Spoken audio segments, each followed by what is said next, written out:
I would like to invite our first presenter to come on stage.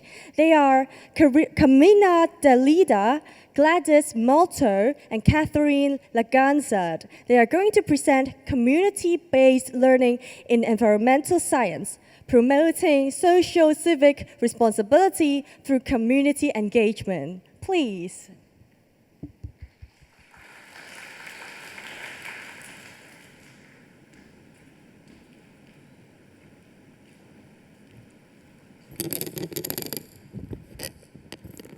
Hello, good afternoon, everyone. Okay, once again, we are going to present our study entitled Community-Based Learning in Environmental Science, Promoting Socio-Civic Responsibility Through Community Engagement.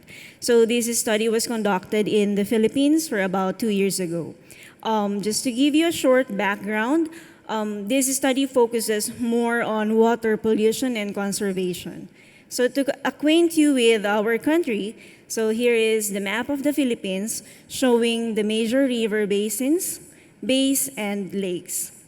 Okay. So our country is actually abundantly endowed with water resources.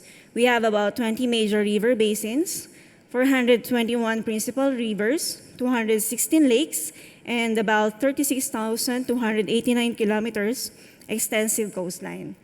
And we are also part of the so-called Coral Triangle, okay, due to a staggering number of coral species in our country. Okay. But the irony is that due to overpopulation, urbanization, and industrialization, the quality of Philippine waters is decreasing. So therefore, the access to clean and adequate water remains an acute seasonal problem in urban and coastal areas in our country. Just over a third, or 36% of the country's river systems are classified as sources of public water supply. Up to 58% of groundwater sampled is contaminated with coliform and needs of treatment. Approximately 31% of illness monitored for a 5-year period were caused by waterborne sources, and there are many areas which are experiencing a shortage of water supply during the dry season. So these given facts impose a challenge to us as educators on how we can effectively and efficiently teach to our students these global concerns. So one of the approach that we can use is through community-based learning. So CBL is a pedagogical approach that promotes learning experiences that are relatable to the students' lives and their communities, hence extending the learning beyond the walls of their classrooms. So to further acquaint you with our study, I have here a short audiovisual presentation. Okay.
Okay, so that's how our students learned and continuously learning from their community. So the idea of community-based learning is actually anchored on the following key qualities. Okay, it must involve activities which are community-based, of course. Okay, and also it has to be information-based, which means that it must show connection of the subject matter with real-life issues.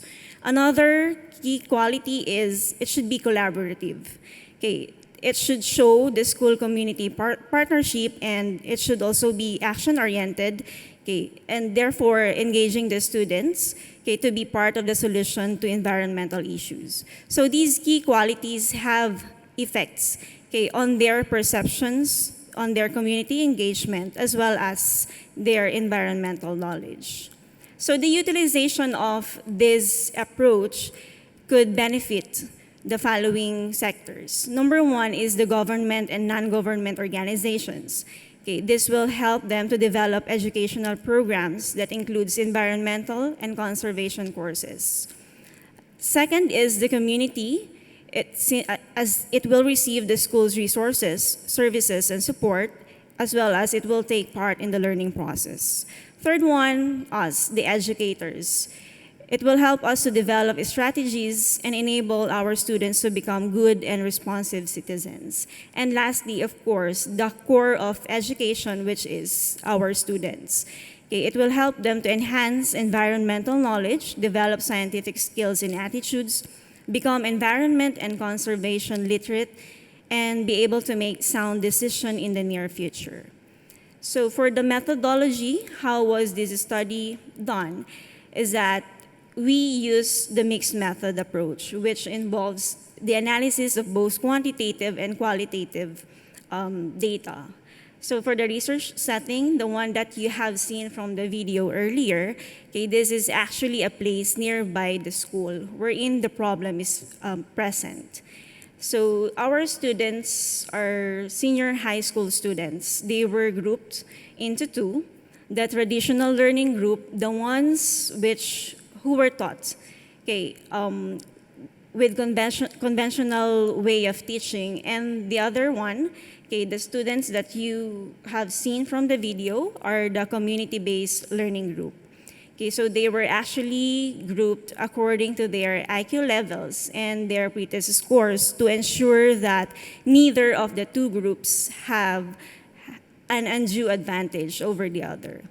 For the research instruments, the instruments that we use, okay, to gather data are the following: instructional materials, the pretest and post-test items, and open-ended questionnaires. Okay. Then for the statistical analysis, we employed both descriptive statistics such as mean, standard deviation, okay, independent sample t-test, and normalized gain score. For the community-based learning procedure, okay, this actually involves the following procedure. Okay, physical, chemical, water analysis as a preliminary step or procedure, enable for the students to be familiar with the form of pollution present, okay, from the setting. Okay, community survey for them to identify the possible point sources of water pollution. And data presentation, communication is one, okay, key, okay, for a successful CBL activity and cleanup drive, okay, as a concrete action, okay, to solve the problem. Here are the quantitative results. So according to Haigh's normalized gain score formula, okay, which is equal to post-test score minus pretest score over perfect score minus pretest score, or simply, okay, the amount of students learned divided by the amount that they could have learned, okay, there is a significant difference, okay, between the gain scores of the two groups. And this significant difference is in favor of the community-based learning group. Okay. In terms of the higher order thinking skills of the community-based learning group, okay, there is an improvement from pre-test to post-test. And according to t-test analysis of these hot scores, okay, this difference between the pretest and post-test scores is significant. Okay, as teachers, as educators, it is flattering whenever your students can remember every single thing that you mentioned, okay, during the lecture. It is flattering that they can ace your exams, okay, most of the time. Okay, but what we actually need to develop is the empathy among our students. Okay, so they surely know what pollution is. They can accurately define that term, okay, based on Oxford Dictionary. Okay, but the question is, do they really know how to be part, okay, of solving that problem? So with that approach, okay, we can help them to realize on how they can help the community. Okay, so what are the problems needed to be solved in their community? Okay, and once they identify those problems, how can they solve those problems? Okay, so how do they know, or how they will know, okay, if the solution will work? Okay, so with CBL, we are actually teaching them to be creative, critical thinkers, okay, through innovation. And of course, communication will always have to be there. Okay, so part of this study is okay, the gaining of the students' perceptions. Okay, so for this figure, this is the word cloud from the traditional learning group. Okay, so this word cloud, okay, shows the following terms. Okay, the most prominent ones are the term pollution, environment, and water and learn. So these terms are more related to the concepts discussed in class, such as the water environment, water pollution, and its causes, as well as water conservation. So these cluster of terms reflects the intellectual and academic development of the traditional learning group. And this also signifies that the group's cognition was centered on the main concepts that were discussed in class. In comparison to the word cloud, which was generated based from the answers and perceptions of community-based learning group, okay, so the top words include the following terms: environment, learned, community, classroom, activities, help, make, and understand. So these terms reflect not only the academic development, okay, but also the social growth and development among the students. So the community-based activities have helped them, okay, to build relationship with other members of the community and interact positively with others, hence building social connections. So based on the perceptions of these students, okay, there were three converging themes, okay, that arose, okay, based from their responses. So these themes are the following: about the water environment, okay, the important things that they have learned during that period, as well as the application. So for the water environment, the learners viewed the water environment as polluted, which is mainly caused by various human activities. For the important things that they have learned, okay, the values of environmental conservation and protection, and for the application it means that there's a conversion of acquired knowledge and values into real life situations. So how do these students view, okay, or reflect, okay, their community engagement? So they have seen the connection, okay, among these four: the school, the real setting, the out-of-class activities, as well as the community. So the responses also imply that the things learned by the learners inside the classroom, okay, would make sense if these things were applied through out-of-classroom activities, and by that, a connection between the classroom and real world is established. Another is that the learners have also recognized the roles of other members of their community, because according to them, the local community officials help them to better understand specific things related to water pollution in the community where they belong. Okay, and also, these officials educated them, okay, regarding the rules and regulations employed by the local government in maintaining the surroundings. So here are some of the students' reflections about their experiences. So one stated that, I think that effective learning takes place when knowledge is applied through doing things that can help the environment in our community. Another one said that the community officials have helped me and served as eye-opener that we, the millennials, should handle the responsibilities in taking care of the nature. Another is, it made an impact to me because I saw in actual state that our environment is really damaged and that we should take actions to make it better since it is not yet too late. And lastly, the community officers were able to help us to better understand water pollution since they are the ones who are actually managing the site and they can actually point out the sources of the problem. Okay, so with that, I'd like to leave this to you. Together, we can create a classroom that is empathetic, which can mold the learners to become active and responsive citizens of the nation. Okay, I'd like to take this opportunity to thank the following: the Department of Science and Technology, Science Education Institute of the Republic of the Philippines. Okay, Ateneo de Manila University, the School of Science and Engineering, La Consolacion College, Manila. I'd also like to introduce to you my partners in this study. Okay, Gladys and MALTO from Philippine Science High School and Dr. Genevieve LAGUNZAD of Ateneo de Manila University. And of course, thank you to the sponsors and organizers of this conference. So that will be all. Thank you. Thank you very much. So I would like to draw your attention. If you have any questions, feel free to ask and post your questions on our live Q&A session on your platform. And here I have a question. We're just wondering if you have any plans on getting any more themes to help the students to learn more about the community, apart from the water pollution.